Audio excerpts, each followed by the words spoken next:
Imagine the most expensive machine ever built, a $13 billion nuclear-powered fortress, becoming a sitting duck for a weapon that costs less than a used sedan.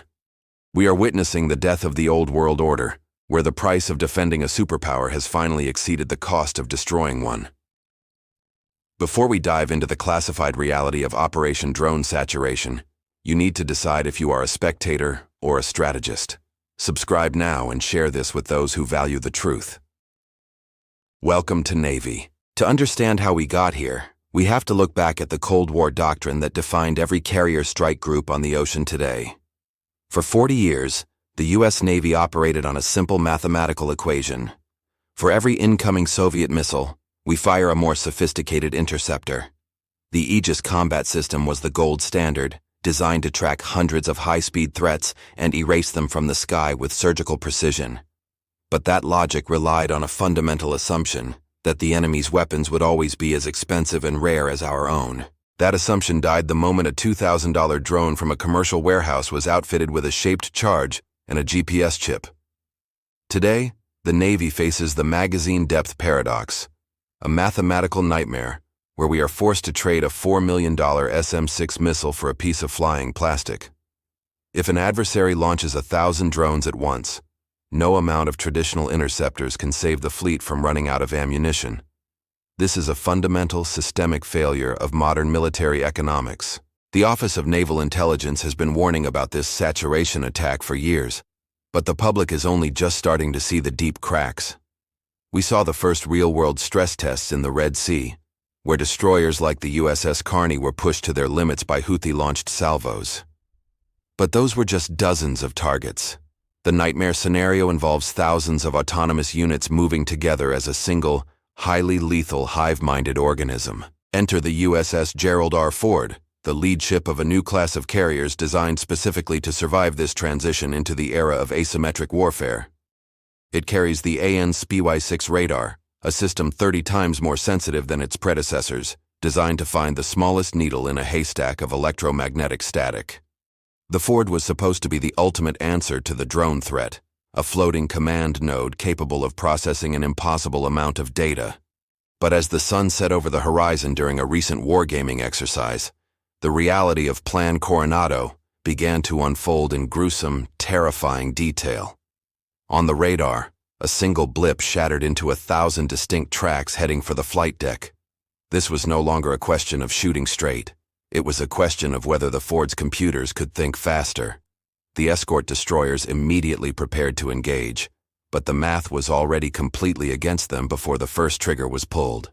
Every VLS cell on an Arleigh Burke-class destroyer is a finite resource, a precious silver bullet in a world that has suddenly run out of targets.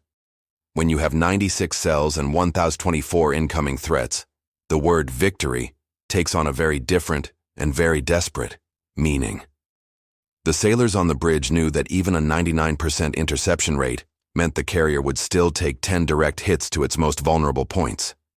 A single drone hitting the flight deck doesn't sink a carrier, but it can stop flight operations, turning a $13 billion asset into a useless piece of steel. This is the mission kill, a phrase that describes the cold reality of a ship that can still float but can no longer fight. As the first wave of drones entered the outer engagement zone, the Ford's commander realized the kinetic defense was already a lost cause. The sky began to glow with the streaks of evolved Sea Sparrow missiles, but for every drone they vaporized, 3 more took its place in the formation. The transition from traditional warfare to the informationized battlefield wasn't just coming. It had arrived with a deafening roar of small, deadly electric motors. The AN/SPY-6 V-1 radar on the USS Gerald R. Ford doesn't see a fleet. It sees 1,024 distinct red dots. This is the moment the world's most advanced strike group realizes the math of naval warfare is broken. Each drone represents a precision-guided threat closing in from multiple vectors at sea-skimming altitudes. They saturate the carrier's sensors, creating a digital fog that forces the fleet into impossible choices in seconds. On the Ford's bridge, the air is thick with high-end computer hums and frantic calculations. The SPY-6 radar is processing data 30 times faster, yet the volume of targets is overwhelming.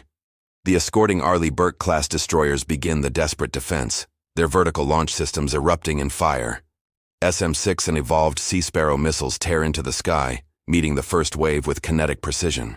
Each SM-6 interceptor costs millions to destroy a drone costing less than a used sedan. This is the magazine depth paradox, where every kill brings the American fleet closer to total vulnerability. For every 10 targets neutralized, another 20 appear, creeping closer as destroyers burn ammunition. Tactical displays show a rapid depletion of VLS cells, counting down toward a terrifying moment. Winchester. The heavy word ripples through the combat information centers of the escort ships as they realize they have finally run out of interceptors. The Aegis combat systems are forced to prioritize only the drones on a direct collision course with the Ford's flight deck. This isn't a failure of technology, but a cold reality of facing a weapon that outproduces defense. Take 2 seconds to support Navy. Type the word saturation in the comments right now to signal you understand this shift in power. Joining this community means choosing to analyze the hard military data that the mainstream media often ignores. Now, we return to the Gerald R. Ford, where the situation has transitioned from critical to catastrophic. With the destroyers out of missiles, the swarm is now less than 15 miles from the carrier's hull. The kinetic shield is gone, leaving the $13 billion fortress exposed to a killing blow from a swarm of plastic and cheap propellers.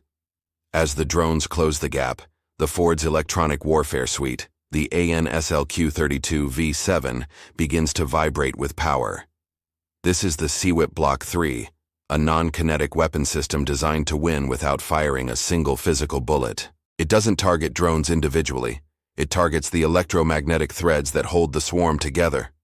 The SEWIP system maps the command nodes, searching for the digital pulse that coordinates this terrifying and relentless mechanical hive mind. The air becomes a battlefield of invisible energy, with high-power microwaves cutting through the drone's communication links. On the radar, the swarm's behavior begins to shift, losing its synchronized grace and devolving into a chaotic, uncoordinated, and digital mess. Some drones spiral into the sea, their GPS signals spoofed into believing they are thousands of feet deep. Others hover aimlessly, their internal logic processors fried by the intense bursts of directed electronic interference and high-frequency energy waves. Overhead, an EA-18G Growler projects a wide-area jamming curtain, attempting to sever links between drones and controllers. It is a high-stakes game of digital chess, where the prize is the carrier's ultimate survival. A new pattern starts to emerge on the SPY-6 screens that chills the tactical officers. The remaining drones are no longer responding to traditional jamming. They are recalibrating their flight paths in real time with speed. This is evidence of autonomous swarm logic using edge AI to communicate internally. If one drone is jammed, others adapt, using visual algorithms to maintain their trajectory toward the Gerald R. Ford. The electronic warfare suite struggles with a threat that evolves every second.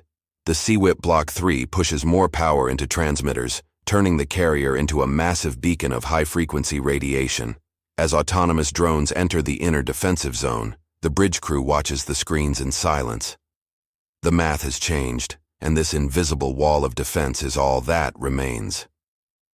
The aftermath of this saturation exercise exposes a terrifying economic reality that the Pentagon can no longer ignore.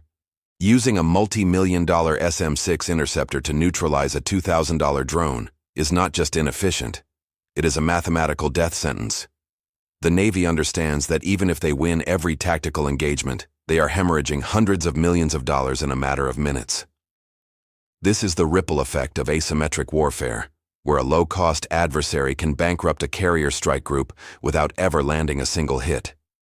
To counter this, the United States is pivoting toward what high-level planners call informationized defense.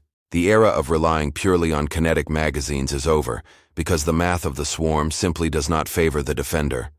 This strategic shift is codified in Project Replicator, the Department of Defense's high-stakes gamble to counter the numerical superiority of adversaries like China. The goal is to field thousands of autonomous systems across multiple domains within a window of 18 to 24 months. But the true hardware revolution isn't just about matching drone for drone. It is about the deployment of directed energy weapons. We are witnessing the integration of the Helios laser system, designed to engage high-volume targets without ever running out of ammunition. The Helios represents a total paradigm shift in naval survivability. This system uses concentrated light to melt through drone airframes and fry delicate optical sensors at the speed of light. The cost per shot for a system like Helios is approximately the price of a single gallon of diesel fuel. When you compare that to a $2 million missile, the economic equation of global dominance is suddenly turned on its head. Beyond lasers, the Navy is deploying the Odin system, or optical dazzling interdictor, to provide a non-kinetic way to blind enemy intelligence. These dazzlers disrupt the cameras of incoming threats, rendering them useless before they can relay targeting data back to their controllers. Then, there is the Epirus Leonidas, a high-power microwave weapon that acts as the ultimate area of effect defense. Instead of targeting one drone at a time, it emits a wide cone of energy that fries the circuitry of every device in its path. This shift from shooting things down to destroying them electronically is the most significant change in naval doctrine since the carrier's birth. It turns the electromagnetic spectrum into the primary battlefield of the 21st century. However, the next generation of autonomous swarms will not rely on radio links or GPS, but on collaborative edge AI hive minds. These drones will use visual algorithms to recognize the carrier's silhouette and coordinate a final dive without saying a word to each other. If you jam one, the rest of the swarm simply adjusts its formation based on what they see through their own digital eyes. The threat is now evolving into the multi-domain saturation attack. Imagine 1,000 air drones acting as a distraction, while 50 autonomous underwater vehicles glide toward the carrier's hull below the waterline. These UUVs are hunting for the specific acoustic signature of the Gerald R. Ford's 4 massive bronze propellers. If even one of these cheap, unmanned torpedoes strikes the rudder, the $13 billion ship is immobilized. This is a mission kill achieved by a machine that cost less than a family sedan. Has the era of the massive nuclear-powered aircraft carrier finally reached its terminal point in history? We are watching a fundamental shift in how empires project power across the globe. The bluff that the carrier group was untouchable has been challenged by the cold, mathematical reality of the swarm. Can a single hull survive in an environment where an adversary can launch 5,000 machines for the price of one jet? The future of global hegemony depends on whether we can outthink the machines before they outnumber us. This is not a tactical problem. It is a symptom of a world where the advantage has shifted to the many. Do you believe the aircraft carrier will remain the king of the seas, or has it become a floating target for AI-driven warfare? Type your answer in the comments below. I read everyone to see how you are processing these shifts. If you found this analysis valuable, like the video and share it with someone who needs to understand the hidden mechanics of global security. Subscribe to Navy right now so you can stay ahead of the curve as we break down the most complex strategies on the planet. The next chapter is already being written, and you do not want to be left behind when the rules change again.